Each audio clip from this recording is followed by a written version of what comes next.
வணக்கம் நண்பர்களே, நீங்கள் பார்த்து கொண்டு இருப்பது உங்கள் கௌசிகா ரிவ்யூ. சரி வாங்க வீடியோக்குள்ள போய் என்ன நடக்க போகுது அப்படின்னு சொல்லிட்டு பாத்தீங்கன்னா, மல்லி மறுபக்கம் நம்ம சுடர் இவங்க ரெண்டு பேருக்கு இடையான போட்டி ஒரு பக்கம் ரொம்பவே விறுவிறுப்பா போயின்னு இருக்கு. வெண்பா கிடைப்பாளா கிடைக்க மாட்டாளா? ஒரு பக்கம் ராஜேஸ்வரியோட ஆதாரத்தை கையில வச்சுக்கிட்டு ராஜேஸ்வரி கிட்ட ஒரு 50 லட்சம், மறுபக்கம் அந்த சுடர் அதாவது சுடர் இருக்கால கேடு கெட்டவன் வெண்பாவை அவ கஷ்டம் வச்சுன்னா அதுக்கு ஒரு 50 லட்சம், மொத்தம் 1 கோடிங்க. 1 கோடி அசால்ட்டா ஆறுமுக மாதிரி ஒரே நாள்ல 1 கோடி சம்பாதிக்கலாம்னு சொல்லிட்டு ஒரு பிளான் பண்ணிருக்காங்க. ஒரு பக்கம் கத்திப்பாறை, மறுபக்கம் மெரினா பீச்.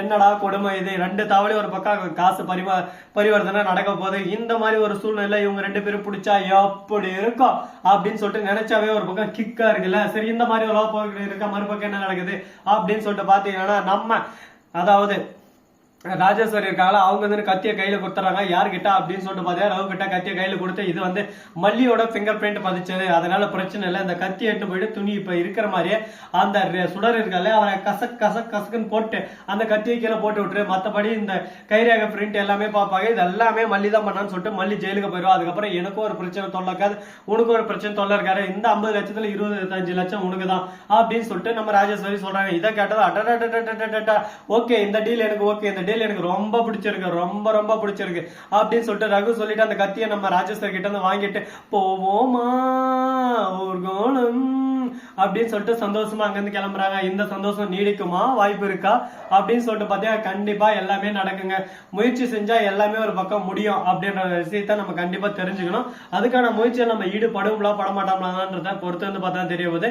சரி, இதெல்லாம் ஒரு பக்கம் போயிட்டு இருக்கா. மறுபக்கம் என்ன நடக்குது அப்படின்னு சொல்லிட்டு பாத்தீங்கன்னா, கரெக்டா நம்ம தலைவர் கதிரேசன் இருக்காரு, அவரு ஒரு பக்கம் பல்கான ஒரு அமௌண்ட்டை ரெடி பண்ணிட்டாரு. என்ன காரணம், எதனால பணத்தை எடுத்துன்னு ஒரு பக்கம் விறுவிறுப்பா போயின்னு இருக்காரு. போயிட்டு எப்படியாவது தான் பேத்தியை காப்பாற்றணும், தான் பேத்தி கூட சந்தோஷமான ஒரு வாழ்க்கையை வாழணும். என் பேத்தியை என் மகதான் என்னை விட்டு போயிட்டா, என் மக பாவம் ஆயுசு அவளுக்கு ரொம்ப வீக்கு, அவதான் என்னை விட்டு போயிட்டா. மறுபக்கம் என்னோட பேத்தி என்னை விட்டு போயிட்டா, அவ்வளவுதான் என்னால தாங்க முடியாது அப்படின்னு சொல்லிட்டு கதிரேசன் ஒரு பக்கம் சோகத்திலேயே வேதனையிலேயே நொந்து நூடுல்ஸ் ஆயின்னு இருக்காரு. என்ன கதிரேசா இதெல்லாம் இந்த அளவுக்கு ஒரு பக்கம் ஃபீல் பண்றேன். இந்த அளவுக்கு ஃபீல் பண்றவன் இன்னும் கொஞ்ச நேரத்துல அப்படியே சும்மா வெண்பா கிடைச்ச உடனே பிரச்சனை ஆரம்பிக்குங்க. ஒரு பக்கம் நம்ம வள்ளி, மறுபக்கம் விஜய், மறுபக்கம் நம்ம கதிரேசன், நிஷா, இவங்க 4 பேருக்கு இடையே சண்டை ஆரம்பிக்க. என்கிட்ட தான் இருக்கணும் வெண்பா, என்கிட்ட தான் இருக்கணும் வெண்பான்னு சொல்லிட்டு என்னடா உங்களுக்கு பிரச்சனை? உங்களுக்கு பிரச்சனையே ஒரு பக்கம் வாடகையா வச்சுன்னு இருக்கீங்களா? ஏதான ஒரு பிரச்சனை பண்ணிட்டே இருக்கணும், ஏதான ஒண்ணு பண்ணி அப்படியே சும்மா நோண்டிக்கிட்டே இருக்கணும். அப்பதான் ஒரு பக்கம் சந்தோஷமா இருக்கும் உங்களுக்கு அப்படின்ற மாதிரிதான் ஒரு பக்கம் தோணு இருக்கு. ஒரு பக்கம் நம்ம சுடர் இருக்காங்களா அவங்க வந்து கத்தி குத்து பட்டு ஐயோ மயக்கம் போட்டு ஒரு பக்கம் கீழே விழுந்துட்டாங்க. இனிமே சுடர் தொல்லை இருக்காது அப்படின்னு சொல்லிட்டு எல்லாரும் நினைச்சுன்னு இருக்காங்க.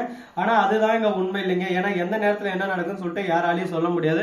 குறிப்பிட்ட தருணத்துல குறிப்பிட்ட விஷயம் நடந்தாதான் வாழ்க்கையில சுவாரஸ்யம் அதிகமா இருக்கும். போட்டியே இல்லாம ஒரு பக்கம் வாழ்க்கை போனா அது எங்க போட்டியா இருக்கு போ சொல்லுங்க பார்க்கலாம். அதனால போட்டி பொறாம எல்லாமே ஒரு பக்கம் இருக்கணும். எல்லாமே இருந்தா மட்டும்தான் வாழ்க்கையில நம்ம ஜெயிக்க முடியும். அதை விட்டு நம்ம இப்படி நடந்துரும் அப்படி நடந்துரும் சொல்லிட்டு பயந்துக்கிறதுனால ₹1 பிரயோஜனம் இல்லைங்க. அதனால விட்டுட்டு என்ன பண்ணலாம் ஏது பண்ணலான்ற விஷயத்த அடுத்தடுத்து நம்ம யோசிச்சு திங்க் பண்ணி நம்ம டெவலப் பண்ணி கொண்டு போயினே இருக்கணுங்க.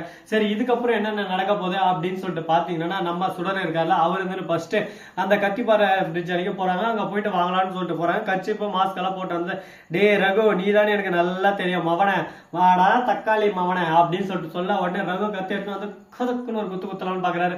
அந்த சமயத்துல தான் திடீர்னு அந்த இடத்துல யார் வராங்க அப்படின்னு சொல்லிட்டு பாத்தீங்கன்னா நம்ம தலைவன் அப்படியே வேற மாதிரி பாபு ஒரு பக்கம் பாம்பு பாம்பு ரக பாம்பு அப்படின்னு சொல்லிட்டு பாபு வராரு. எதுக்காக அப்படின்னு சொல்லிட்டு பாத்தீங்கன்னா, என்னோட தங்கச்சியோட வாழ்க்கையை கெடுக்க பார்ப்ப உன்னை பார்த்துக்கிட்டு நான் சும்மா இருப்பேன்னு நினைச்சிருக்கிறேன் மவளை. இதுக்கு மேல உன்னை நான் விட்டு வைக்கவே மாட்டேன். உன் ஆட்டம் இதோட ஒரு பக்கம் ஓட்டத்தை பிடிக்க போறேன் அப்படின்னு சொல்லிட்டு டைலாக் வர்றாங்க. என்னடா பண்றது? ஏதான ஒரு பிரச்சனை வில்லங்க மாதிரி வந்துகிட்டே இருக்குமா? நம்மளுக்கு பிரச்சனையே ஒரு பக்கம் கண்டினியூவா வந்துட்டே இருக்குங்க. இந்த பக்கம் போனாலும் குத்துது, இந்த பக்கம் போனாலும் குத்துது, இந்த படத்துக்கு போனா குடையுது. அந்த மாதிரி ஒரு பக்கம் பிரச்சனை மேல பிரச்சனை வந்துகிட்டே தான் இருக்கு. இதெல்லாம் எங்க போய் முடிய போகுதுன்னு சொல்லிட்டு தெரியல. ஒரு பக்கம் வாழ்க்கையே ஒரு பக்கம் போராட்டத்துல தான் போயிட்டு இருக்கு. இந்த போராட்டத்துக்கு நடுவுல வெண்பாவை கடத்தி வச்சுக்கின்னு சின்ன குழந்தை பாவங்க. இந்த பாபு எப்படியாவது போய் கண்டுபிடிச்சிடலாம்னு சொல்லிட்டு அந்த வீட்டு அட்ரஸ்க்கும் போயிடுறாரு. மல்லிக்கு போன் பண்ணி இன்ஃபார்ம் பண்ணிடுறாங்க, நான் எங்க இருக்கான்னு சொல்லிட்டு கண்டுபிடிச்சிட்டான். அந்த வீட்டு அட்ரஸ்க்கும் போயிட்டா இன்னும் கொஞ்சம் நேரத்துல அவளை கண்டுபிடிச்சா அவனை அப்படியே சும்மா போட்டே சக்கப்பட்டே அப்படின்னு சொல்லிட்டு பொழந்து கட்டி ஒரு பக்கம் நான் வெண்பாவை மீட்னு வந்துடுறேன் அப்படின்னு சொல்லிட்டு சொல்றாரு. அதை கேட்டது ஒரே சந்தோஷம் மல்லிக்கு ஆனந்தமா இருக்கு. ஒரு பக்கம் நமக்கு ஒரு பக்கம் என்னன்னே தெரியலங்க. இந்த ஒன் சைட் தலைவலின்னு சொல்லிட்டு சொல்லுவாங்கல்ல, அது வந்தாவே அப்படியே கிருகிருன்னு ஒரு பக்கம் எதுக்கு வருது என்ன ரீசன்னால வருது அப்படின்னு சொல்லிட்டு தெரியல. கண்டிப்பா ஹாஸ்பிட்டல் போய் பார்த்தாகணும். ஏன்னா அதே நமக்கு டேஞ்சர் ஆகிருக்கூடாது. அதனால பின் விளைவுகள் நிறையவே இருக்கும். இப்போ நான் எனக்கு பார்வையே ரொம்பவே ஒரு பக்கம் மங்களது. அந்த அளவுக்கு ஒரு பக்கம் பிரச்சனை. இந்த பிரச்சனைக்கெல்லாம் முழுக்க முழுக்க காரணம் என்னவா இருக்குன்னு சொல்லிட்டு தெரியல. ஆனா எல்லாத்துக்கும் ஒரு பக்கம் ஃபோன் தான், அடிக்ஷன் தான் காரணம்னு சொல்லிட்டு என் மைண்ட்ல நல்லாவே சொல்லுது. ஏன்னா அதிகமா ஃபோன் யூஸ் பண்றது ரொம்பவே தவறான ஒரு செயல். நமக்கு தேவை இருந்தா மட்டும் யூஸ் பண்ணணும். ரீல்ஸ் பார்க்குறது, அது பார்க்குறது, இது பார்க்குதுன்னு சொல்லிட்டு தேவையில்லாம நேரங்களை அதில் கழிக்கிறத விட்டுட்டு வாழ்க்கையில எப்படி முன்னேறலாம், எப்படி க்ரோத் பண்ணலாம், இதுவும் ஒரு இது சாதாரண ஒரு ஃபோன் அப்படின்றத ஓரம் கட்டிட்டு நம்ம வாழ்க்கையில நம்ம அடுத்தடுத்து போகிறதுக்கான பாதையை நம்ம தொடர்ந்து உருவாக்கினாக்கோ அப்பதான் நம்ம உடம்பு ஆரோக்கியமா கண் ஆரோக்கியமா இருக்கும். தேவையில்லாம இதில் வர ரீல்ஸ் டிங் டிங் டிங் என்ன இருக்கு சொல்லுங்க பார்க்கலாம். எல்லாருக்கும் ஒரு பக்கம் அடிக்ஷன், ஒரு போதை மாதிரி ஆகிட்டு இருக்க. போதை, அதாவது போதைப் பொருள் இருந்தால் தான் எல்லாரும் கெட்டுறாங்கன்னு சொல்லிட்டு எல்லாரும் போதைப் பொருள் வந்து இது மூடணும்னு சொல்லிட்டு சொன்னாங்க. ஃபர்ஸ்ட் இதே ஒரு போதைப் பொருள். இதெல்லாம் வந்து வெளியே வரணும்னா அதுக்கு ஃபர்ஸ்ட் நம்ம இதோட யூசேஜ் தேவையான இடத்துல மட்டும் நம்ம யூஸ் பண்ண, தேவையான இடத்துல யூஸ் பண்ண வேண்டிய அவசியம் இல்லை. அதனால அதை ஒதுக்கிட்டு நம்ம இயற்கை வளத்தை எப்படி வளர்க்கணுமோ அந்த மாதிரி வளர்த்துக்கிட்டு சந்தோஷமா இருந்தாலும் நம்ம வாழ்க்கை சந்தோஷமா இருக்கும். இந்த வீடியோ பிடிச்சிருந்தா லைக் பண்ணுங்க, கமெண்ட் பண்ணுங்க, ஷேர் பண்ணுங்க, டிங் டிங் பெல்லை தட்டி விட்டு போங்க.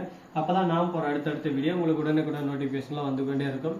மிக்க நன்றி. தேங்க்ஸ் ஃபார் வாட்சிங். Tata, see you. நன்றி, வணக்கம், வந்தனம், வருக தருக.